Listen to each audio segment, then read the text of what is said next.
That's why I like working for engineers. You know, I love trains.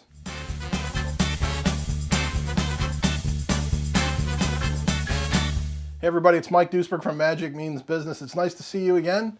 Now would be a great time to smash the subscribe button and hit the like thing and ring the bell. Do whatever it is that you need to do to tell the internet gods that you want to hear more about what I've got to say. This week we are talking about audience engagement, which is always in the trade journals. It's always on the LinkedIn. People are saying all the time, how can I get my audience to participate in the event? Because you know that if they're head down, they're shut down, they're not talking to other people, there's no way you're going to accomplish the goals for your event. And it's a big problem. In the past, we've already talked about the importance of things like meaning and relevance, but this week we're going to talk about the granddaddy, and that is momentum. All of my favorite magicians have been big, what I call momentum performers. They get you involved in the performance. You're so into it that you don't want to leave. And Tommy Wonder was one of my favorite magicians that talked about this because he had this great metaphor for a train.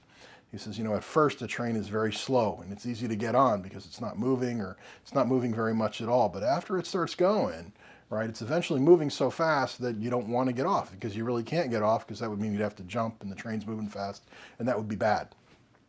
And really, your event actually works the same way. I have a client last summer, we did an event. He says, you know, it kind of starts off slow. People are just getting there. They're not really willing to talk to each other. They sort of keep to themselves. They listen quietly during the sessions. And then we started doing the cocktail party at night. Now people are laughing and they're having fun, and they're actually getting up out of their tables and walking around and talking to each other. And then we start doing a stand-up show after that, and people are having a great time, and everybody's laughing and screaming. And by the time that night is over, they're climbing on the bus and they know everybody, and that momentum really carries through breakfast the next morning, talking about what happened at the show. And now when they're in the sessions, they're slapping each other on the back and they're having fun and they're asking each other questions, and they've really created that camaraderie that they want from the event.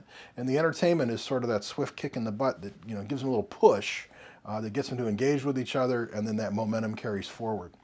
There is a evil dark side to momentum that you need to be aware of. And I need to bring this up because a lot of my clients want to do something like a drawing during their event, or they want to make an announcement, or they've got a radio personality, and that radio personality will make announcements throughout the cocktail party. What happens is we get that momentum going, so we're all having fun, and then now we're going to make an announcement, or we're going to have a drawing, we're going to give something away, and that means everything stops, right? And then we do the drawing, and everybody except one person loses. And then now we got to get the momentum going again, right? And so if you're into time management, they say that it takes about 20 minutes once you've been interrupted to get back and focused on what you were doing. Same thing's true at the party. It takes about 20 minutes to build that momentum again and get people laughing with each other and having fun.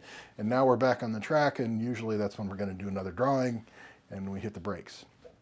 Here's the evil side, okay? It's bad enough that we're losing the momentum. But when you stop the train, what do people do? Well, they get off. So I have a client that loves to do this giveaway during his event, and if you were to videotape the door, he would lose 5 to 7 people every time they stop and do the drawing, because people have been interrupted, they're not in the conversation, and this amounts to them as a convenient time to leave. So this is really important stuff that you should think about when you're planning your event. If your job is to keep people there, if it is to keep them engaged, there's lots of ways that we can talk about what you've done in the past and generate some entertainment that might help you accomplish the goals that you're trying to get. If you're open to a conversation, give me a call at 561-596-3877. You can always set an appointment at magicmeansbusiness.com/contact, and I look forward to seeing you next week.